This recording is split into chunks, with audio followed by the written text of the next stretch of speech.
اصل میں دیکھو خواتین کا کیا ہے, یہ تو سوال ہے کہ یہ خواتین جو ہیں یہ ان میں عدم برداشت کے, اول تو خواتین کبھی لڑتی نہیں ہیں, میں نے تو نہیں رہی, اور ان کی اتنی جینوئن ریزنز ہوتی ہے کہ ہم شرمندہ ہو جاتے ہیں. جب بھی کسی خاتون نے کہا میری یہ وجہ ہے, تو وہ کہتی ہے دیکھو جی میرے ساتھ کیا ہوا. اب وہاں جھگڑا یہ نہیں ہوتا, جو کچھ کہتی ہیں اس کے مطابق وہ بہت سچی ہوتی ہے, ان کو لڑنا چاہیے. جھگڑا یہ ہے کہ وہ جھوٹی ہوتی ہیں کہ سچی ہوتی ہیں, اصل میں یہ مسئلہ ہوتا ہے. اب میری تو اتنی ضرورت نہیں ہے کہ میں کسی خاتون کو تو آپ جھوٹ بولتے ہو, میں تو نہیں کہتا, بٹ اصولا یہ جو کنکاکشنز ہیں اور اپنی مظلومیت کو اسٹیبلش کرنے کے لیے جو فیبریکیشن خواتین تیار کرتی ہیں, وہ یعنی فیشنیبل سلائی سے بھی بہتر ہوتی ہے. بڑا مشکل ہے کنونس ہونا کہ یہ جھوٹ بول رہی ہیں, اور سادہ لوگ تو بالکل ہی نہیں. بہت سے لوگ جو ہیں, بہت سے مردوں کو لوگ کہتے ہیں یہ عورتوں کے غلام ہیں, وہ بالکل غلام نہیں ہوتے. ان کی ریزننگ سے شکست کھا چکی ہوتی ہے, اور اتنی مؤثر دلائل کے ساتھ خواتین اپنی مظلومیت کو ثابت کرتی ہیں. اٹس ویری ڈیفیکلٹ ٹو سے دے آر رانگ. وہ تو کچھ بھی نہیں کرتی بیچاری, نہ غیبت کرتی ہیں, نہ شکایت کرتی ہیں, نہ وہ گلہ کرتی ہیں, نہ وہ کسی کے, وہ تو الجھتی نہیں ہے. اب ایک پرابلم ان کو ہے, وہ پرابلم یہ ہے کہ ان کی پھپھی, ان کی تائی, ان کی چچی یہ کمبخت ساری جادو کرنی ہے.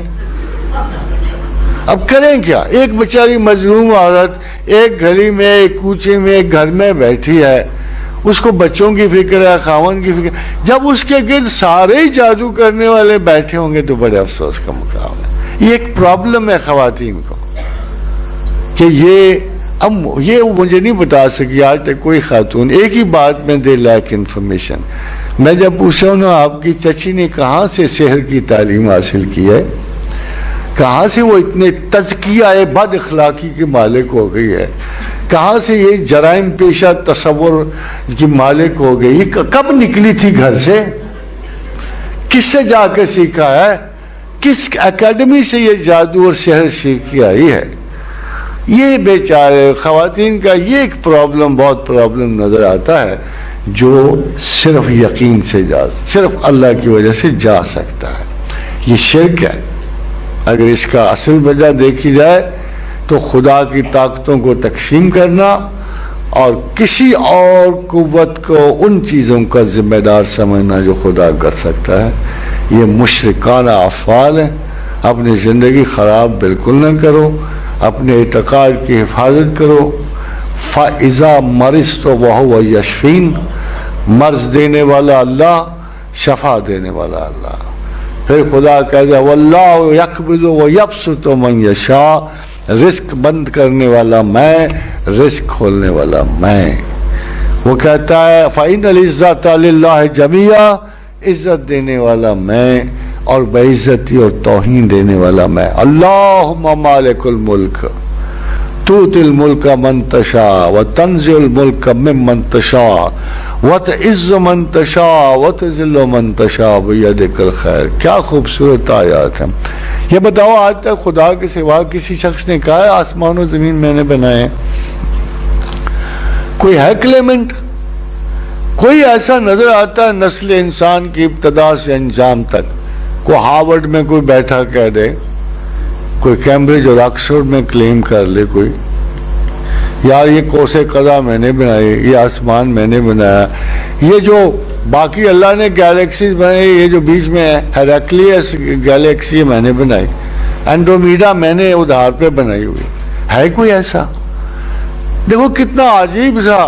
آپ کو نہیں لگے گا یہ ثبوت نہیں ہے اللہ کا, مگر ہے نا حیرانی کی بات نہیں ہے کہ ایک ہستی ہے جس کا عجیب و غریب سا کلیم ہے کہ زمین و آسمان اور اس کے بیچ ہر شے میں نے بنائی, اور وہ بنایا ہے جو تم دیکھ رہے ہو, اور وہ بنایا ہے جو تم نہیں دیکھ رہے ہو.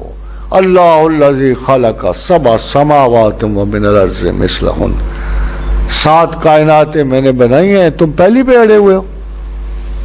ایک دفعہ میری ملاقات ہوئی یورپ میں ایک بہت بڑے دانشور کا اور ریلیٹیوٹی کے استاد. فرینکلی میں ان سے سیکھنے گیا تھا. I knew that he was a great teacher of relativity and also quantum.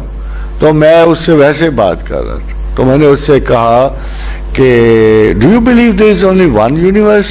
ان 1997 کی بات ہے. اگر آپ ٹائمنگ کو کوانسائڈ کریں تو سنکرونائز کریں تو پتہ لگے گا. میں نے اس سے کہا do you believe there is only one universe. تو اس نے بڑے ایسی تنزیہ کہا تو do you think they are more. تو میں نے اسے کہا نہیں but my Allah tells me in the book of creation Quran, میرا اللہ تو یہ کہتا ہے کہ اللہ الذی خلق سبع سماوات ومن الارض مثلہن, کہ میں I have created 7 universes and 7 earths like the same, like your own earth. اور یہ نہیں کہ وہ خالی ہیں, یہ بھی نہیں کہ خالی ہیں. وَيَتَنَزُّلُ الْأَمْرُ بَيْنَهُنَّ, ان ساری زمینوں میں میرا حکم اترتا ہے. لَتَعْلَمُوا أَنَّ اللَّهَ عَلَىٰ كُلِّ شَيْءٍ قَدِيرٌ. یہ تو ویسے تمہیں بات بتا دی تاکہ تم ذرا غور و خوض کرو. چھوٹا موٹا اللہ نہیں ہے تمہارا, کافی بڑا ہے. تو وہ مجھے کہنے لگا oh I see there is no such option with us. تو نے کہا there is no such option. 3-6 مہینے گزر گئے. I stayed there for 4 months. جب میں گزر آنے والا تھا اس کے ایک ہفتہ پہلے مجھے اس کا اچانک فون آیا. تو نے کہا professor your option is open. اب ہم ملٹی ورسز کے قائل ہو گئے. تو میں سوچ رہا تھا یہ کمال کی کتاب ہے قرآن کی. یہ وہ خدا جو نظر میں نہیں ہے, جو بہت بڑا ہے, جو عجیب و غریب ہے, جو کمال کی شاہ ہے, جو جمال کی شاہ ہے, جو یہ ہے یہ وہ ہے. کچھ سراغ نہیں ملتا. عجیب ایلین پاور ہیں.